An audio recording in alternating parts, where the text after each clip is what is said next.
Welcome to the Pointing It Out podcast. I am Megan Holmes here at the Needlepoint Clubhouse in St. Louis, Missouri. And I am Melissa MacLeod at the Wool and the Floss in Grosse, Pointe, Michigan. Hi, I'm so glad to meet you, Jen. I wish we'd had a chance to meet in real life, but this is pretty special. Thank you so much for having me on, Melissa. This is a great opportunity. Well, I am proud to welcome you to the Pointing It Out podcast. For those of you who are joining us maybe for the first time, I am Melissa MacLeod. Normally, I would say here at my shop in Grosse Pointe, Michigan, just outside of Detroit. But today I happen to be working from home. It was a good day for Jen. So you're actually seeing my daughter's bedroom. So there we go. She's long grown and probably shouldn't have a bedroom anymore, but you don't take away those bedrooms lightly. So I do this with my partner in crime, Megan Holmes, at the Needlepoint Clubhouse in St. Louis, Missouri. And every couple of weeks, we bring you all something that's relevant to the needlepoint industry. And Jen Simonic is from Loose Ends, and many of my needlepoint people that I've been talking to were not aware of Jen, and it is the season of thankfulness, and we will be dropping this episode on November 16th, and I thought it was an absolutely wonderful time to bring your nonprofit organization to the attention of our audience, and hopefully we'll learn a lot about what you do and what your mission is and how our audience members can hopefully be of help to you or perhaps come to you for help. So so that's why we're here. So welcome, Jen. Thank you so much. Tell us about Loose Ends. So Loose Ends Project is a nonprofit organization that gets people together to help finish projects that crafters have left behind. So Grandma was working on an embroidered birth announcement for your family, and she passed away before it was done.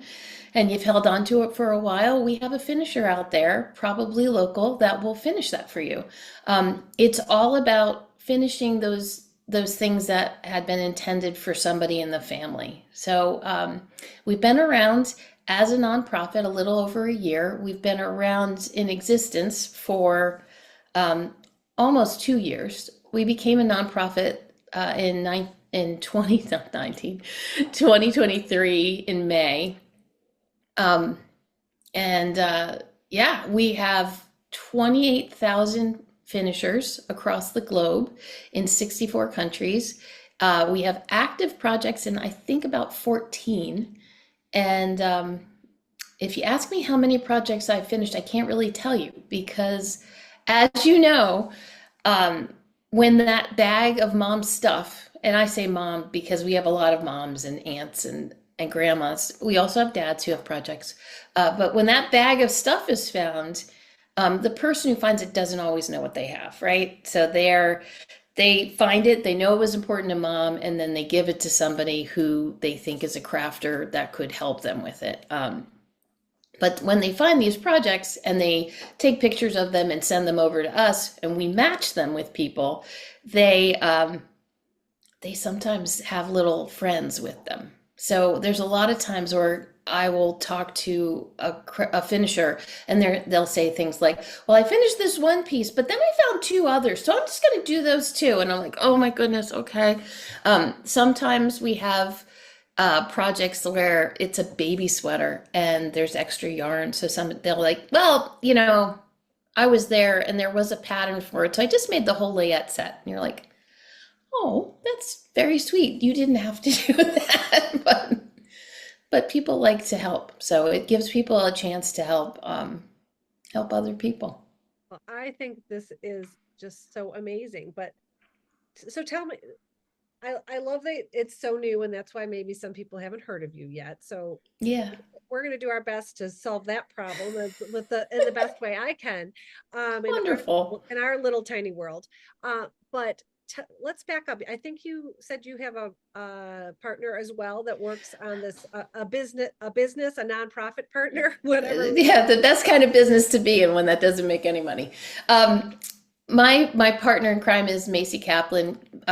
Masey's our executive director. I'm a co-founder. She lives in Maine. I live in Seattle, Washington. We've been friends for about 30 years because we have husbands that are friends. And we get together, once or twice a year to hang out with them, and we have knitting and crafting in common. So we'd always sneak out to a knitting store to get yarn. And both of us had this shared experience where people have asked us to finish things. A woman I know asked me to fix some gloves that her father had worn that were hand knit. So I did that. Macy's finished some sweaters. We have a common friend named Patty that her mom had passed away and left 2 gigantic crocheted blankets to finish. And I'm not a great crocheter. I would have done it for Patty, but we had been talking about working together and coming up with an idea that would work. And we just went out and said, we'll finish these for you, Patty, if you don't mind them being done by a stranger.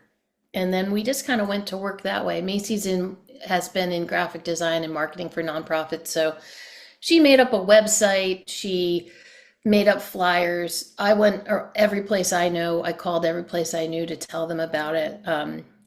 Synagogues, churches, funeral homes, old age homes, to tell people that we were around, yarn stores, needlepoint stores, quilt stores, to get finishers involved. And in about a month, we had about 60 people who said they wanted to help. At that point, we were just shipping projects to wherever, which is not great. That's not what you want to do with these projects, because they're very sensitive and shipping's expensive. So I did a television spot in my local TV, King 5, during the holidays, and we got a couple more finishers and more projects. And then sometime in February of 2023, the Washington Post found out about us and wrote a lovely article. And then it was just kind of off to the races. We get 5,000 people. We get about 100 finishers a week that sign up, which is wonderful. I want as many finishers as possible. For each project we have about 12 finishers ready to go. And so there's a lot of people who are like, well, why would I sign up to be a finisher? And I think of it like this. I used to teach people how to do CPR. In my life, I've probably taught about 1,000 people how to do CPR. I hope none of them ever have to use that skill, but I like to know that they're out there so that they can. And that's kind of what happens when you sign up to be a finisher for Loose Ends. You usually sign up because you've heard something like this on a podcast and it sounded like a neat idea and you wanted to help. But when these things go out into the world, sometimes people who have projects, they're triggered and they go, oh, I remember there's that thing in the closet. There's that thing that I had. And then those projects come in, the people who have signed up have a better chance of getting a project. So it's really dependent on location. So one of the things that I while people are waiting for projects, we're like, just put up some flyers. Let other people know that you're out there waiting for stuff. You can put a flyer up in a coffee shop, anywhere that people will see it, because people like you and I, we know how important these things are, right? I mean, there are people who hold on to these things forever because grandma said, well, you'll learn how to do this and you can finish it, which is just awful. Don't ever say that to anyone, because that's just a lot of guilt to put on somebody. Right. It might not be their jam. Like, my mom's a sewer. So, and I can sew, I'm not great at it. For her, if she ever said to me, I'll just leave this dress for you to finish up, I would just cry. That would be so mean.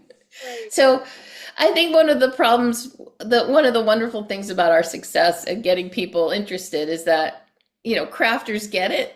It's those people who aren't crafters who only get it after someone's passed. So, hey, crafters out there, get a plan for your stuff. Like, tell people that we exist so that if something ever happens, you have a plan for something to be finished. Leave a note. I have 7 projects next to me right now. I don't think I want them done, but like, I'm trying my best to sort them out, the wheat from the chaff. Sometimes I have this one project that I keep thinking about and I need to get rid of. It's a crocheted bikini top. I probably started it about 30 years ago. I am not in crocheted bikini top form right now. I Not mean, bizarre. this is not my style anymore. I have this nightmare that my daughter finds it, gets it finished for me, and puts me in it when I die. So I'm like, it's probably best to get rid of it. Yeah. Rip that out. Just save the yarn for something else if that's worth it. Exactly. Exactly. Oh my gosh. Well, I love that you two got together and did this. It's just fantastic. So it sounds like if you sign up to be a finisher, you'll still have plenty of time to do your own projects, but Oh, you'll be definitely. available to help when needed. And you alluded to this a little bit ago. You used to ship all across the country. So now what you're doing, because you have so many finishers, is what I'm hearing, that let's say someone from Detroit would be maybe sent and or delivered to somewhere in Southeast Michigan. Right. Definitely. So what we do is now that we have probably 28,000 finishers, I have an app that my next door neighbor, once he saw I was in spreadsheets, took pity on me and developed an app where we could put the names into, or we put the address of the project into a map and find the people who were nearby and look at their skill set and see if it matched the project. We get a lot of basic things like chevron Afghan that grandma just couldn't finish, and anybody who can crochet a double chain can do that. We get some very complicated things. We had one of the unicorn tapestries, not the unicorn tapestry, but that image of the unicorn in the stable was done by somebody, a small, it wasn't that small, it's actually probably 2 foot by 2 foot. So it was a big project, and mom had finished about half of it. So that was one of the more advanced ones we had. And we have projects like that a lot, like they're just advanced. So what we do is we intake the project via email. We don't actually ever touch these projects. We just get an email. And the email will have pictures of what the project is, the materials, of the person who was finishing it, and a little bit of a story about why this is important for them to get finished. Once we put that together in another email and we go onto our app to find out who can do that, we look for location, we look for skill set. We do look and see how long you've been sitting around waiting for a project, because if we have to choose, that might be the delineating factor. However, 9 times out of 10, it's whoever's closest, because the quiet part out loud is this is about building community and getting people to understand that there's people around that will help, even if you don't know them. Because that's what we know, right? So I do have people who sign up to be finishers who are a little terrified that we're just going to send them projects. We don't do that. We try and make sure that it's something you like to do. So we do ask you the question, like, what do you never want to do again, and what do you love doing? So that, if I've got a pair of gloves to be made and you never want to make something that's an accessory and you only want to make big blankets, then you won't get that project, because it's not torture. We're not setting this up to torture you. We just want it finished. Also, we do try to make it really clear that if at any point you're working away on this and something happens, because life does happen, we are happy to rematch it and find somebody else. We won't force you to do something you don't like.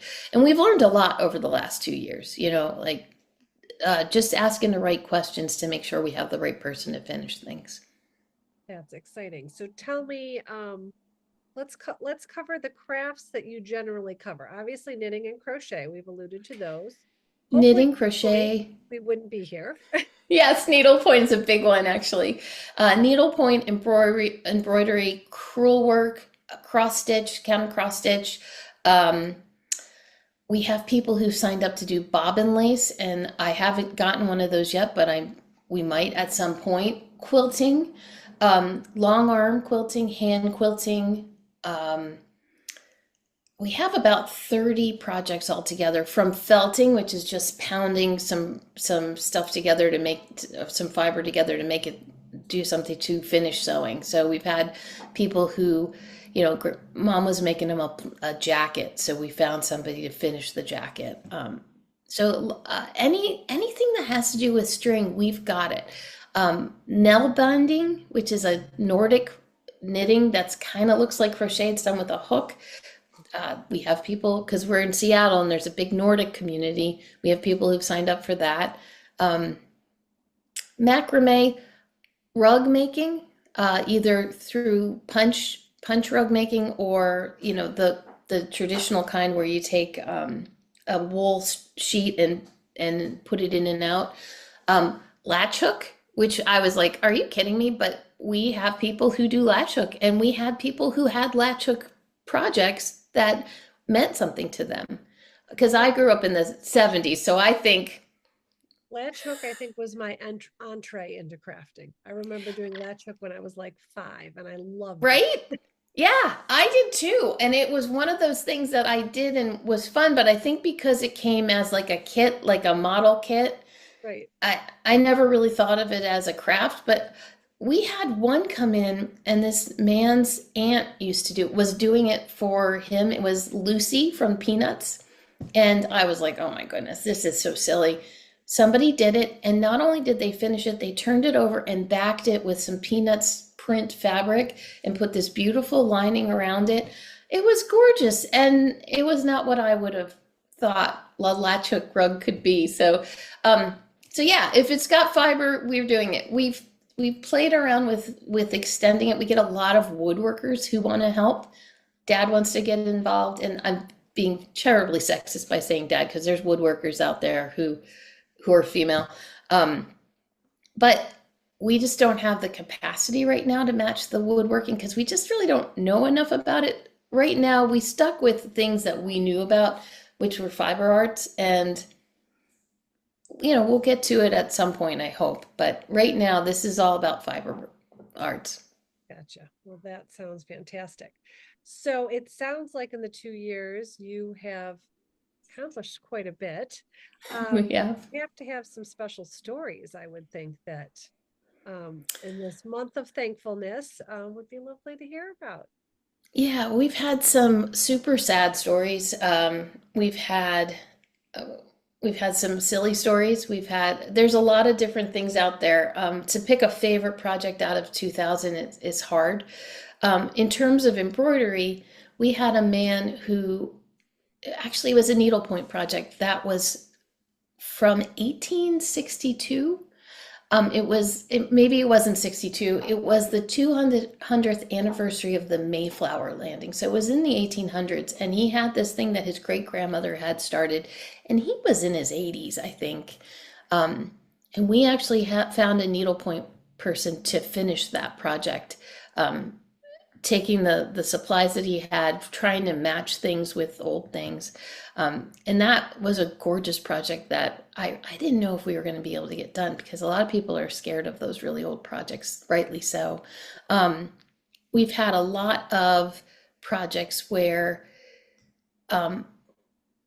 somebody was having this made for them. In terms of cross stitch, we had somebody whose aunt was making him an otter, a picture of an otter, like a photorealistic picture of an otter. I just got a picture from the finisher, and she's halfway done, and I think it's going to take her another 18 months to finish it. But people are doing what they like to do, so it shouldn't be torture, and it's something that they love. We had a beautiful story that happened recently where the second wife of a man lost his wife, I think to cancer. And the second wife found a project that she was working on. It was a counted cross stitch project that she was working on for her then baby. That baby is now 21 and is having his own baby. So the second wife reached out to us, and we found a finisher nearby who finished it. He gave beautiful reports every week about what he had done. He used a different color to delineate what mom had done versus what he had done. And the meetup for that was pretty spectacular. just those are the kind of things that make me cry. Right. There's sometimes that people get lost way too soon, and we finish things for them, and those are very emotional stories. Then there's the projects that have just been sitting there forever. Those are kind of my favorite because sometimes they're like, Mom was an expert knitter. And you're like, no, that's definitely crochet. And that's a beginner crochet at best, but we'll finish it for you. That'll be great. You poured lots of love into it. They did. And that's the point. We've had people say, everybody has an ugly blanket except for Bob. Grandma made ugly blankets for everybody. We don't have one for Bob. I'm like, does Grandma know? Does she know that they're ugly? There's so many stories about we have people who've gone too soon. We also have people who've taken their own lives, and those take on a special those projects really mean a lot to the person who's been left behind, because a lot of times they were working on it up until the point where it happened.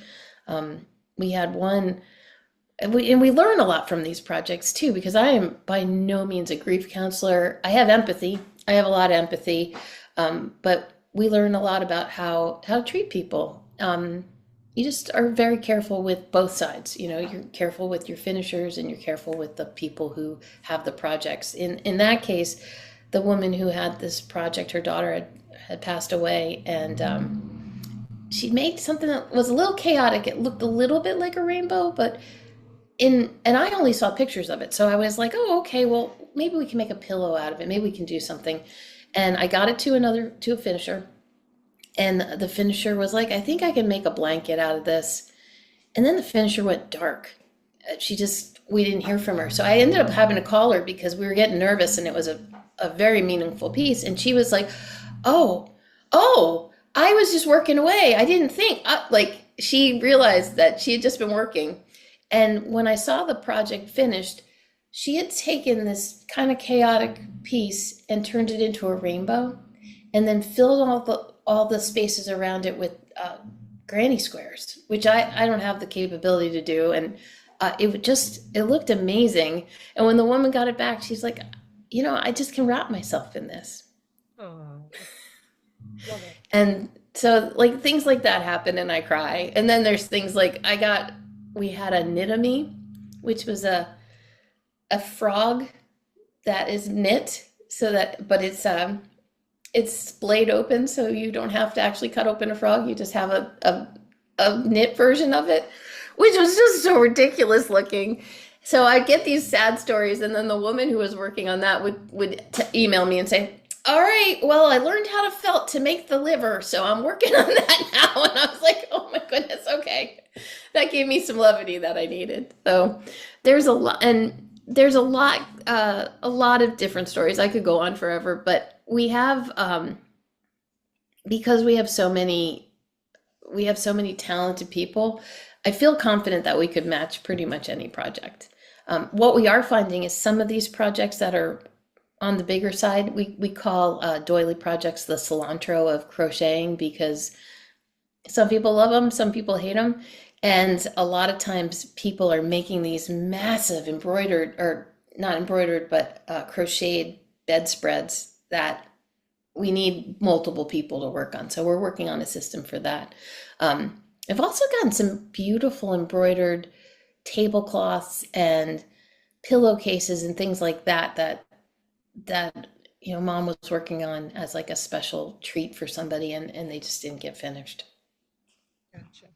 Well, I know in terms of needlepoint, and I don't know, it sounds like you have done a lot of knitting and you're very well versed in needlepoint, but maybe haven't done needlepoint yourself. Have I read that right? You're very correct in that point. When we first started, we only did things that we knew about, but then we realized that there was a need and a want from those people who did that to participate. So for needlepoint, we have a couple of people we go to when we have questions. There's a shop owner named Gary down in, I believe he's in Florida, but he's one of the people we call when we have some problems, like, hey, I'm having trouble matching this. What is it? For needlepoint projects, we get a ton of stockings for Christmas. We have we have a woman who just finished a piano bench that was not small. It was very big, but Ethel got her piano bench done. And we also have a woman who's working on a Torah cover for a synagogue. So they're like kind of all over the place. We are a non-secular group. Or secular group. We put religion is not part of what we do, and politics is not what we do. All we care about is finishing projects for people who are in grief. We kind of ask everybody to put their opinions at the door, unless they have very fierce opinions about, needlepoint or Tunisian crochet. Like we're there for that. But we kind of like the fact that you don't know who you're gonna get matched with, and when you do get matched, you can always say no, but you don't really know about politics or anything like that, which I think is good. So I'm guessing with a needlepoint project, you would know, like, so again, I'm, I could go down a really deep rabbit hole on needlepoint, and Awesome. Hey, just like you could talk to me about all the fancy cables in the sweater you're working on, and I know just enough to be dangerous. So Yep. I'm assuming you have people that send in like a basic needlepoint project. You probably have things that are sent in that maybe have a stitch guide with it. Yep. Probably some things that are sent in that have used a lot of decorative stitches, but it was all coming out of that stitcher's brain. And those are the scary ones, right? So for those, we have to find people who are really good at what they do. We had a sampler that was being made in Maine, and it bounced around from a couple of people. It's one of the first things that came in, because we were in Maine and Seattle first. So some of these things came in before we had all the people ready to do it. And this one's going to Wisconsin, actually, because the woman, it's a long story. She used to live in Louisiana. I matched her, and she's like, I'm in Wisconsin, but I really want to finish it. So that one's actually getting mailed. But yeah, there are printed needlepoint projects that we get where everything's there, all the threads there, and it's ready to go. It just got stopped. There are also things where someone was making up some stuff, and we have to find somebody who's comfortable doing that, and we have people that are, which is lovely. Yeah, there's a lot. We got something called bunka recently. Some woman was doing bunka, which is, I guess, a Japanese painting with thread, but that came with a printed pattern as well. But I think it was more longer stitches, more not so much in and out of a grid, but like kind of all over the place. So it's Masey and I, and we have a part-time person with us named Angelica. The three of us are the matchers. We get the stuff, we look at it, we ask for pictures. Our needlepoint finishers were like, you need to get a picture of the back. We didn't know that, so we now ask for a picture of the back of the needlepoint project, so you can see how much has been done, because you can't always tell from the front. We get the back, it makes it crystal clear. And I'm just gonna pause, because this is a thing in needlepoint. No one's judging their back. No one's looking to see the quality of the stitching. I'm sure you're looking just for, well, only 20% of this is done, so it's someone who has more time versus 80% exactly is done. So there is no judgment on any of this, because there's no judgment. Like, if this was what you love to do and you were bad at it, but you wanted to make it for someone, that's fine. We had no one's looking at your stitches. I know when I was a teenager, I did a lot of counted cross stitch. It was very therapeutic, and I know that somebody looking at my stuff might not see the X's all across the same way. I might have gotten lost and done it the other way, but I still like my finished product. But yeah, the only thing we ask is that people feel confident in what they're doing, and if it turns out you're not up to it, just let us know and return it. We've gotten pretty good at reading things and understanding how big things are or how much needs to be done. And we never have a problem calling in a pitch hitter. I love it. I apologize for my dogs barking. This is the perils of working at home. I don't even hear it, so I think it's just it's you. So don't worry about it. So if anyone was wondering what the evil eye was for, it was for my dog, but she didn't respond to the evil eye. But my daughter just came and grabbed them, I think. So that's good news. Wonderful. So I think that I saw at your website that, of course, some of these projects come and not all of the materials are present. Like the finder probably thinks they are, but then in the end result, they're really not. Especially older projects, if people have been holding on to things, sometimes the materials get separated, they get used for other things. So if the projects don't come with everything, it's up to the project owner to find the materials for the thing. But usually what happens is the finisher finds the material and the project owner will pay them or reimburse them for it, because if the project owner knew anything about it, they might have been able to finish it themselves. So a lot of times decisions have to be made, like, hey, this was all done 60 years ago and they don't make that thread anymore. I got the closest that I could on here. That happens a lot. Dye lots change, things change. So we try to make sure that our finishers feel supported. We have a finisher group that's just for people who have signed up to be finishers that is on Facebook, which I don't love, but I love the group because having Facebook allows us to be available to all these people. There's about 12,000 people in the finisher group, and they behave very well. My friend Amy is our hall monitor there. She tells people not to behave badly and kicks people out. But mostly this group, I can post something and say, hey, does anyone know how to get this done? And within 20 minutes, people will know what it is. Within an hour, they can kind of figure out where the pattern came from. And within 24 hours, I've got 3 volunteers to get it finished. It happens with patterns that I'm not sure about. I posted something that I thought was knitting. I was like, can anyone do this? And they're like, that's Tunisian crochet.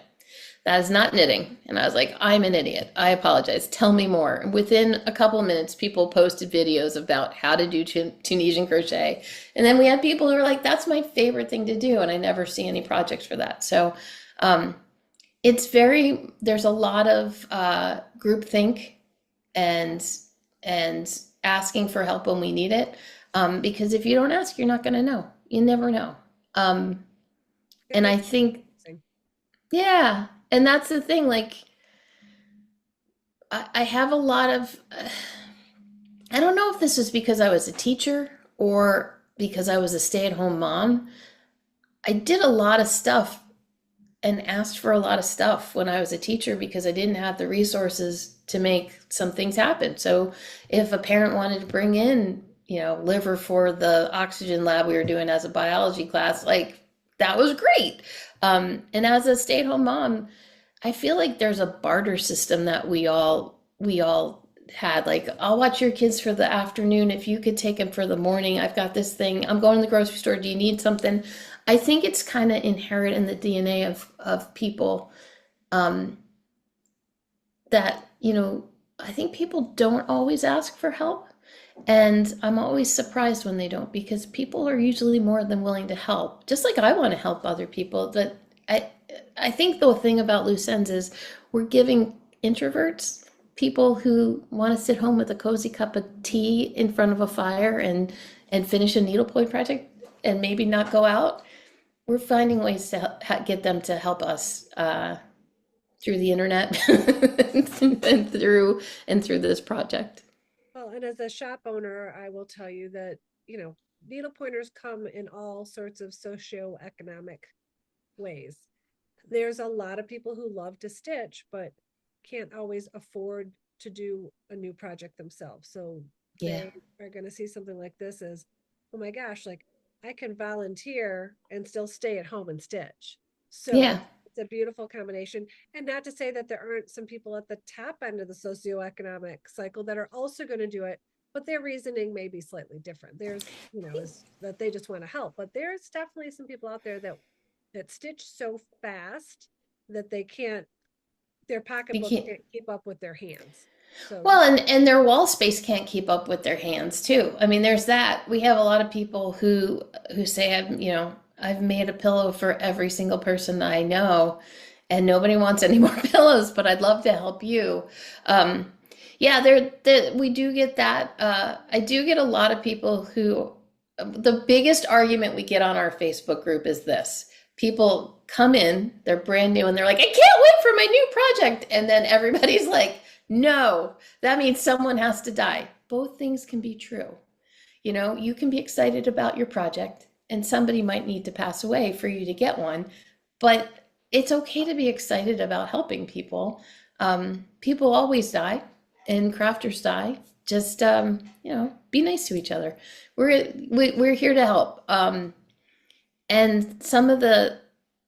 one of the things that helps is on our website we have flyers that you can put up in your town, your neighborhood, and our flyers come in, I think we have 20 different languages.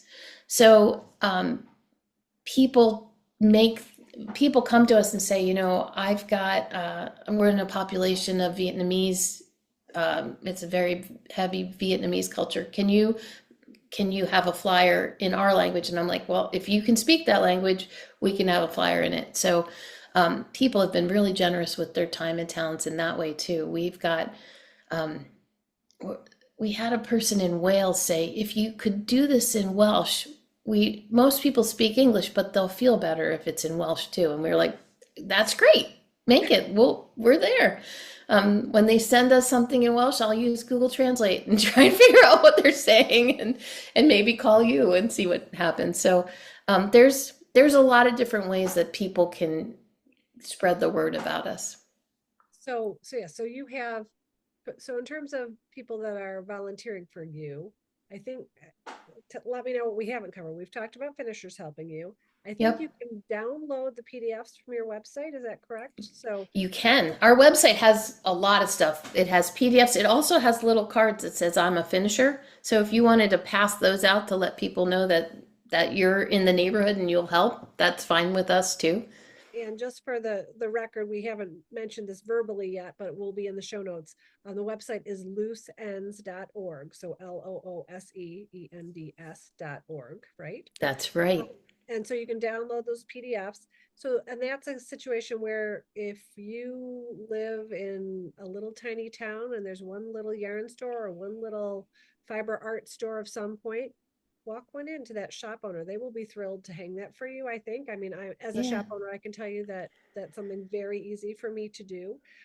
Your local library too, because people will see it, your local senior area, and any place where people are going to be and might see it, and it'll trigger a memory of some project that's behind, that they need finished.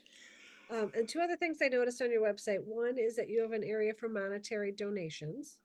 We do. We are a nonprofit. We do have a major sponsor in Joann's Fabric, which is amazing.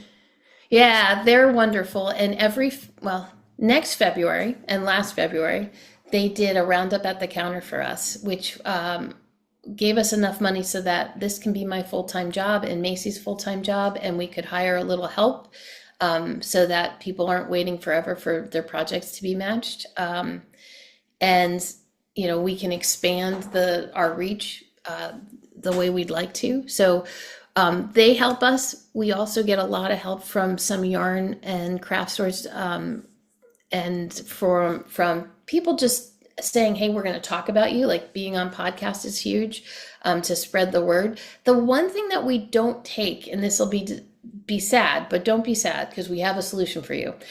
We do not take materials, because most of these projects have materials, or if they don't, they need very specific materials. And mostly I want to continue to be married to my husband. And if you're looking at this on YouTube, you can see I'm in a craft room that's already filled to the brim with craft items. So I can't take in any more. But would have to go for a warehouse. Exactly.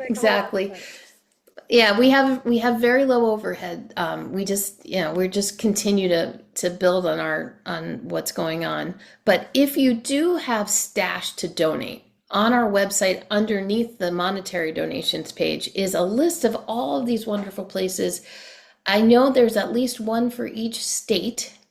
There's also a bunch for Canada, every province of Canada, places in the UK, and I think Germany that are up there for you to donate to, and as well as other suggestions for places to donate to. But while you're donating that stuff, find the stuff that needs to be finished too.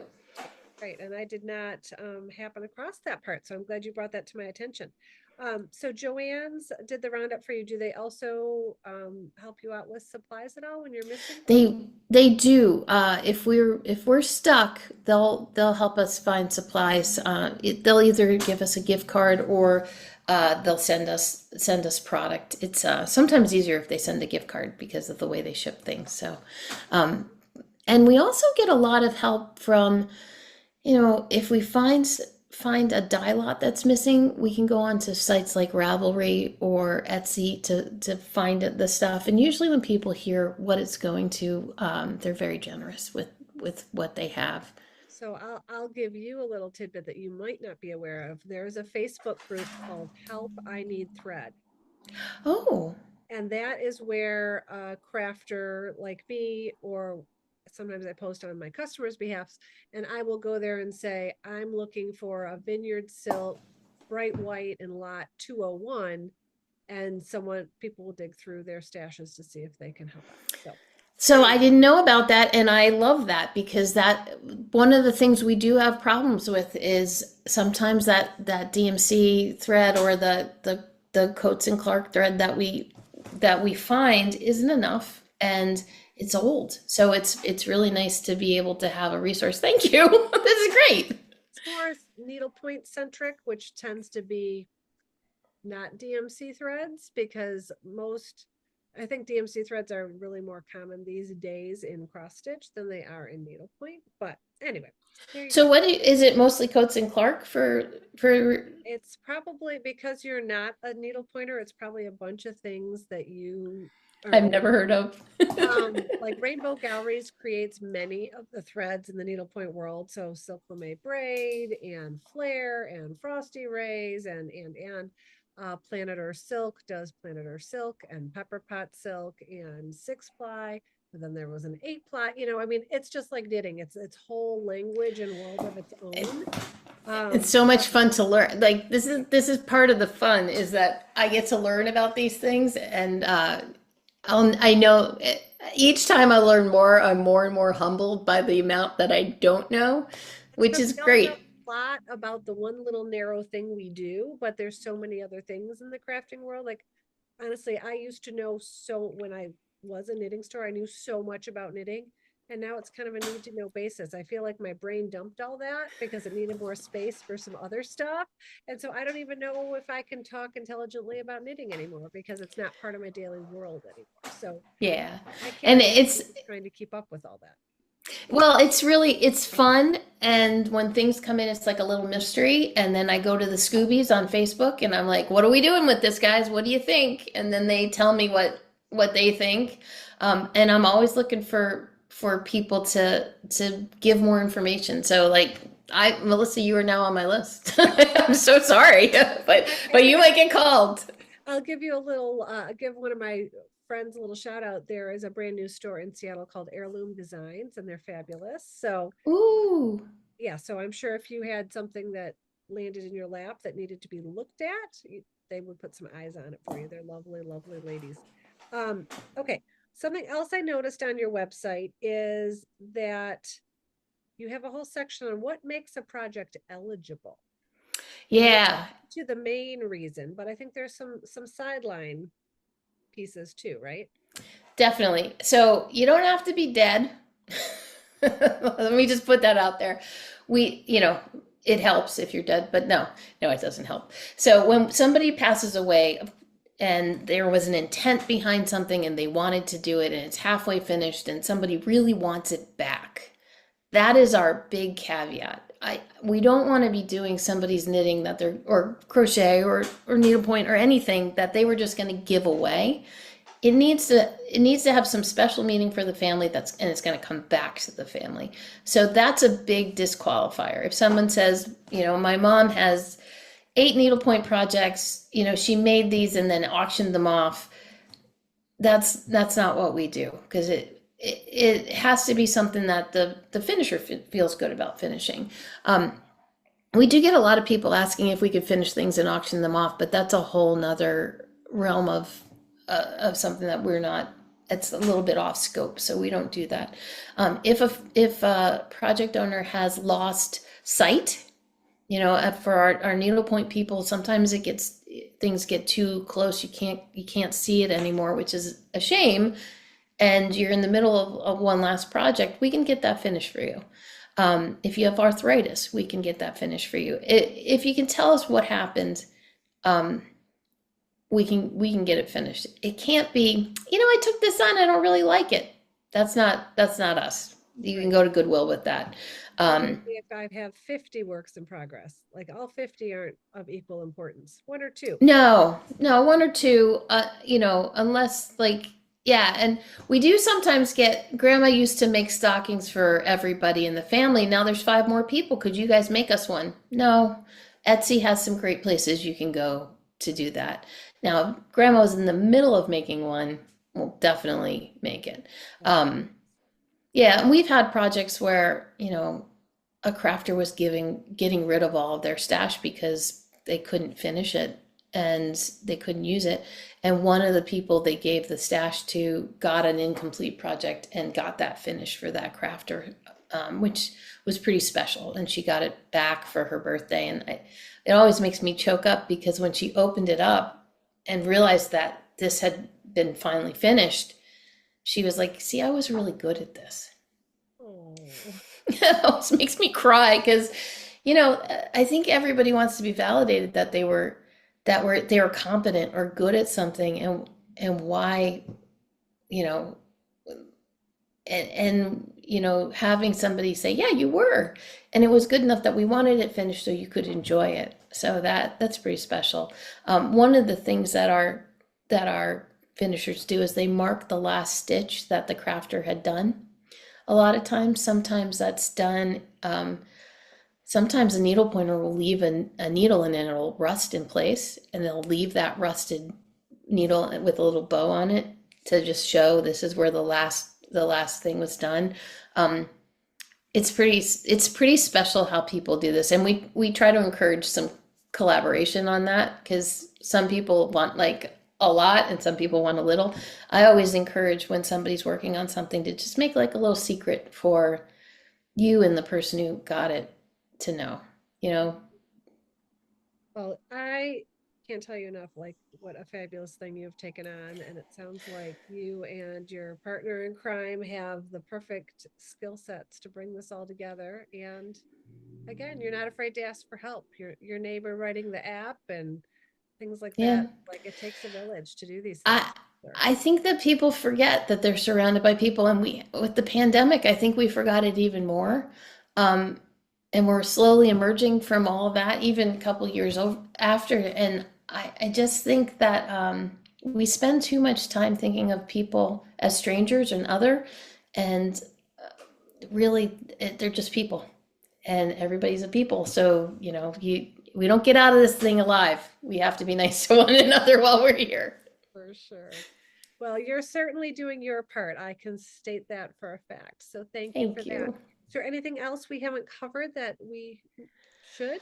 So if you heard this and said, I can definitely, I want to be a finisher, come to our website and sign up. The more the merrier. It's so much easier the more people we have to match people. Don't get discouraged if you don't get a project right away. Your skill set will come up eventually.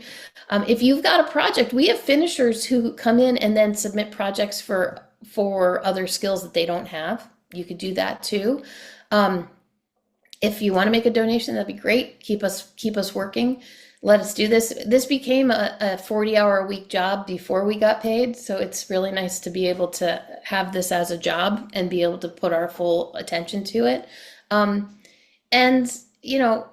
as a crafter, if you're a crafter, make a plan for your stuff. make a plan. Not everything needs to be finished. I have a lot of stuff that doesn't need to be finished, but leave. And some of you have already done this. Those people who are already done with your Christmas shopping right now, you don't need me. But those of us who are like me, put a little note in. This is a sweater for Jen, and it's this pattern. This is the yarn. This is a needlepoint wall hanging that I'm making for the twins, for their birth announcement. Just leave a note, leave some directions. You might end up throwing it away because you end up finishing the project, but it never hurts to do that. And start thinking, if you're older like me and you're getting older, start thinking about where your stuff's going to go, and start thinking about how you want that, where you want that to go, and give people a little hint before you go, because we think about big things like where the car's going to go or where the house is going to go, but the things that we really care about, our stash and our projects, we don't put a lot of thought into what happens afterwards. I mean, if you want to have a bonfire and have them go out like Viking funeral style, do that, but just let someone know. I love it. I love it. Well, words of wisdom. I appreciate that very much. I know many needlepointers say they have a special friend because we're all afraid that no one will realize the monetary value of our stash. That's true. Those projects are so expensive. I mean, just a pattern itself, I was shocked to find out how much they could go for. Hand painted and hand. So therefore, yeah, it's just like your hand dyed yarn that you use is a little more expensive than the acrylic you might find at a big box store because that's machine made. So yeah. So yes. But I appreciate you spending time with us. Again, we'll put the website in the show notes, but it is looseends.org. So please reach out there for more information. And thank you again for joining me, Jen. It was really great learning more. Thank you so much for having me on, and thank you to your audience for listening this far. And if anyone is joining us again for the first time, please make sure to hit that subscribe button. That helps other needlepointers and in this case crafters find us and pass along all the good news. So thanks everyone. Wonderful. Have a great week. For more information, please visit us on Instagram at Pointing It Out Podcast, or subscribe to our YouTube channel at Pointing It Out Podcast. Shop online at Needlepoint Clubhouse by visiting stlneedlepoint.com and follow us on Instagram at stlneedlepoint. And visit the Wool and the Floss online shop at woolfloss.com and follow at Wool and the Floss on Instagram.